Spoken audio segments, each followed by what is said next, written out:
वणक्कम सौराष्ट्र, वणक्कम तमिलनाडु। गुजरात के मुख्यमंत्री श्री भूपेंद्र भाई पटेल, नागालैंड के राज्यपाल श्री एल गणेशन, झारखंड के राज्यपाल सीपी राधाकृष्णन जी, केंद्रीय मंत्रिमंडल में मेरे सहयोगी भाई पुरुषोत्तम रूपाला जी, एल मुरुगन जी, मीनाक्षी लेखी जी, इस कार्यक्रम से जुड़े अन्य महानुभाव, देवी और सज्जनों, सौराष्ट्र तमिल संगमम निगलचीलु पंगेरुक वंदी रुक्कुम तमिळग सौंदगळ अनेवरेयुमु वरग वरग एन वरवेर किरेन उंगलु अनेवरेयुम गुजरात मण्णिलु इंद्र संदित्ति दिलु पेरू मगड़ियची। साथियों, ये बात सही है कि अतिथि सत्कार का सुख बहुत अनूठा होता है, लेकिन जब कोई अपना ही वर्षों बाद लौटकर घर आता है तो उस सुख की, उस उत्साह और उल्लास की बात ही कुछ अलग होती है। आज उसी गदगद हृदय से सौराष्ट्र का हर एक जन तमिलनाडु से आए अपने भाइयों और बहनों के स्वागत में पलके बिछाए हैं। आज उसी गदगद हृदय से मैं भी तमिलनाडु से आए मेरे अपनों के बीच वर्चुअली उपस्थित हूं। मुझे याद है, जब मैं मुख्यमंत्री था तब 2010 में मैंने मदुरई में ऐसे ही भव्य सौराष्ट्र संगम का आयोजन किया था। उस आयोजन में हमारे 50,000 से अधिक सौराष्ट्र के भाई बहन शामिल होने आए थे और आज सौराष्ट्र की धरती पर स्नेह और अपनेपन की वैसी ही लहरें दिख रही है। इतनी बड़ी संख्या में आप सब तमिलनाडु से अपने पूर्वजों की धरती पर आए हैं, अपने घर आए हैं। आपके चेहरों की खुशी देखकर मैं कह सकता हूं, आप यहां से ढेरों यादें और भावुक अनुभव अपने साथ लेकर जाएंगे। आपने सौराष्ट्र के पर्यटन का भी भरपूर आनंद लिया है। सौराष्ट्र से तमिलनाडु तक देश को जोड़ने वाले सरदार पटेल की स्टैच्यू ऑफ यूनिटी की, उसके भी आपने दर्शन किए हैं। यानी अतीत की अनमोल स्मृतियां, वर्तमान का अपनत्व और अनुभव और भविष्य के लिए संकल्प और प्रेरणाएं। सौराष्ट्र तमिल संगमम, उसमें हम इन सभी का एक साथ दर्शन कर रहे हैं। मैं इस अद्भुत आयोजन के लिए सौराष्ट्र और तमिलनाडु के सभी लोगों को बधाई देता हूं, आप सभी का अभिनंदन करता हूं। साथियों, आज आजादी के अमृत काल में हम सौराष्ट्र तमिल संगमम जैसे सांस्कृतिक आयोजनों की एक नई परंपरा के गवाह बन रहे हैं। आज से कुछ महीने पहले ही बनारस में काशी तमिल संगमम का आयोजन हुआ था, जिसकी पूरे देश में खूब चर्चा हुई थी। उसके बाद देश के अलग अलग हिस्सों में इस तरह के कार्यक्रमों के कई स्वतः स्फूर्त प्रयास शुरू हुए हैं और आज सौराष्ट्र की धरती पर एक बार फिर हम भारत की दो प्राचीन धाराओं का संगम होता देख रहे हैं। सौराष्ट्र तमिल संगमम का ये आयोजन केवल गुजरात और तमिलनाडु का संगम नहीं है। ये देवी मीनाक्षी और देवी पार्वती के रूप में एक शक्ति की उपासना का उत्सव भी है। ये भगवान सोमनाथ और भगवान रामनाथ के रूप में एक शिव की भावना का उत्सव भी है।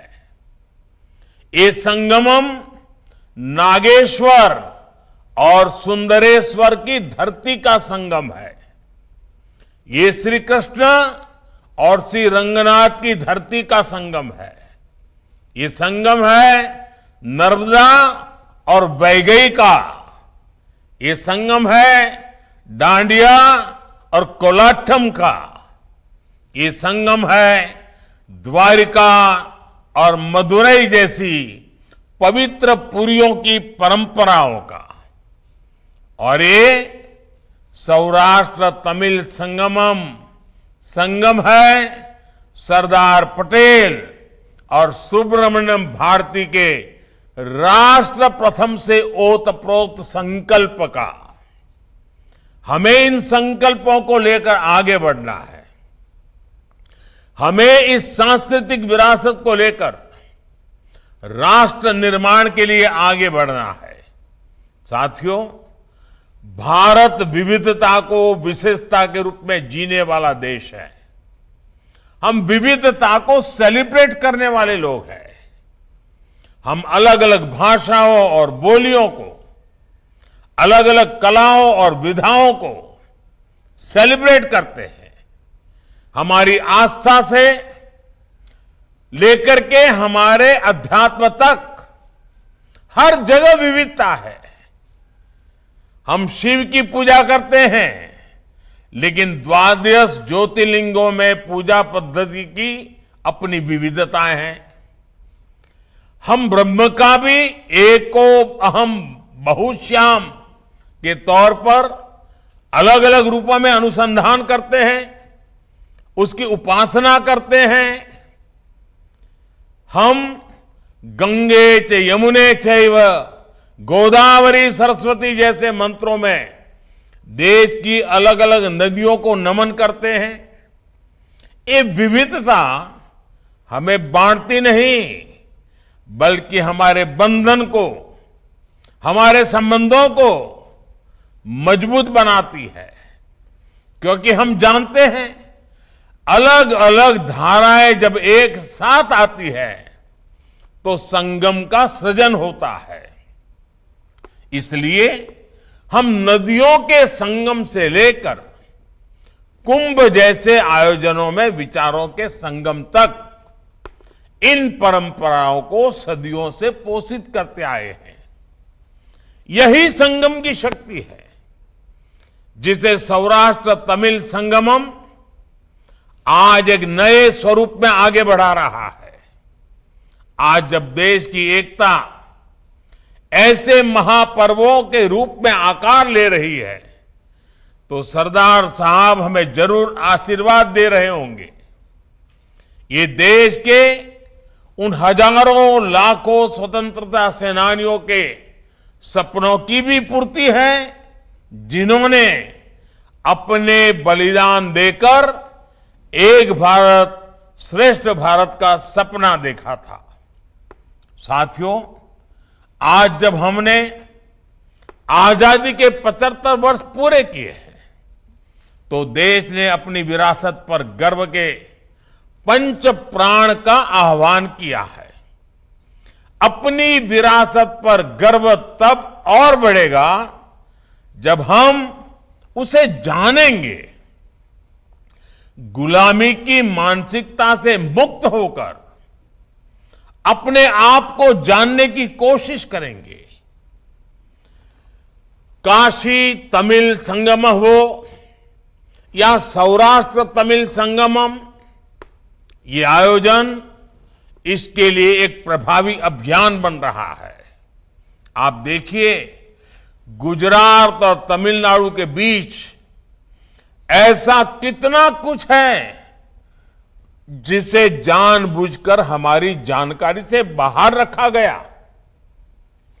विदेशी आक्रमणों के दौर में सौराष्ट्र से तमिलनाडु के पलायन की थोड़ी बहुत चर्चा इतिहास के कुछ जानकारों तक सीमित रही, लेकिन उसके भी पहले इन दोनों राज्यों के बीच पौराणिक काल से एक गहरा रिश्ता रहा है। सौराष्ट्र और तमिलनाडु का, पश्चिम और दक्षिण का ये सांस्कृतिक मेल एक ऐसा प्रवाह है जो हजारों वर्षों से गतिशील है। साथियों, आज हमारे पास 2047 के भारत का लक्ष्य है। हमारे सामने गुलामी और उसके बाद 7 दशकों के कालखंड की चुनौतियां भी है। हमें देश को आगे लेकर जाना है, लेकिन रास्ते में तोड़ने वाली ताकतें भी मिलेगी, भटकाने वाले लोग भी मिलेंगे, लेकिन भारत कठिन से कठिन हालातों में भी कुछ नया करने की ताकत रखता है। सौराष्ट्र और तमिलनाडु का साझा इतिहास हमें ये भरोसा देता है। आप याद करिए, जब भारत पर विदेशी आक्रांताओं के आक्रमण शुरू हुए, सोमनाथ के रूप में देश की संस्कृति और सम्मान पर पहला इतना बड़ा हमला हुआ। सदियों पहले के उस दौर में आज के जैसे संसाधन नहीं थे, इंफॉर्मेशन टेक्नोलॉजी का दौर नहीं था, आने जाने के लिए तेज ट्रेनें और प्लेन नहीं थे, लेकिन हमारे पूर्वजों को ये बात पता थी कि हिमालयात समारंभ्य यावत इंदु सरोवरम तम देव निर्मितम देशम हिंदुस्तानम प्रचक्षते, अर्थात हिमालय से लेकर हिंद महासागर तक ये पूरी देवभूमि हमारा अपना भारत देश है। इसलिए उन्हें ये चिंता नहीं हुई कि इतनी दूर नई भाषा, नए लोग, नया वातावरण होगा तो वहां वो कैसे रहेंगे। बड़ी संख्या में लोग अपनी आस्था और पहचान की रक्षा के लिए सौराष्ट्र से तमिलनाडु चले गए। तमिलनाडु के लोगों ने उनका खुले दिल से, परिवार भाव से स्वागत किया। उन्हें नए जीवन के लिए सभी स्थायी सुविधाएं दी। एक भारत श्रेष्ठ भारत का इससे बड़ा और बुलंद उदाहरण और क्या हो सकता है। साथियों, महान संत थिरुवल्लुवर जी ने कहा था, अगन अमरंदु शेयाल उरेयुम मुनो अमरंदु नलु विरंदु ओम्बो वान इलू, यानी सुख, समृद्धि और भाग्य उन लोगों के साथ रहता है जो दूसरों का अपने यहां खुशी खुशी स्वागत करते हैं। इसलिए हमें सांस्कृतिक टकराव नहीं, तालमेल पर बल देना है। हमें संघर्षों को नहीं, संगम और समागमों को आगे बढ़ाना है। हमें भेद नहीं खोजने, हमें भावात्मक संबंध बनाने हैं। तमिलनाडु में बसे सौराष्ट्र के मूल के लोगों ने और तमिलगम के लोगों ने इसे जीकर दिखाया है। आप सबने तमिल को अपनाया, लेकिन साथ ही सौराष्ट्र की भाषा को, खान पान को, रीति रिवाजों को भी याद रखा। यही भारत की वो अमर परंपरा है जो सबको साथ लेकर समावेश के साथ आगे बढ़ती है, सबको स्वीकार करके आगे बढ़ती है। मुझे खुशी है कि हम सब अपने पूर्वजों के उस योगदान को कर्तव्य भाव से आगे बढ़ा रहे हैं। मैं चाहूंगा कि आप स्थानीय स्तर पर भी देश के अलग अलग हिस्सों से लोगों को इसी तरह आमंत्रित करें, उन्हें भारत को जानने और जीने का अवसर दें। मुझे विश्वास है सौराष्ट्र तमिल संगमम इसी दिशा में एक ऐतिहासिक पहल साबित होगा। आप इसी भाव के साथ फिर एक बार तमिलनाडु से आप इतनी बड़ी तादाद में आए, मैं खुद वहां आकर के आपका स्वागत करता तो मुझे और अच्छा आनंद आता, लेकिन समय अभाव से मैं नहीं आ पाया। लेकिन आज वर्चुअली मुझे आप सबके दर्शन करने का अवसर मिला है।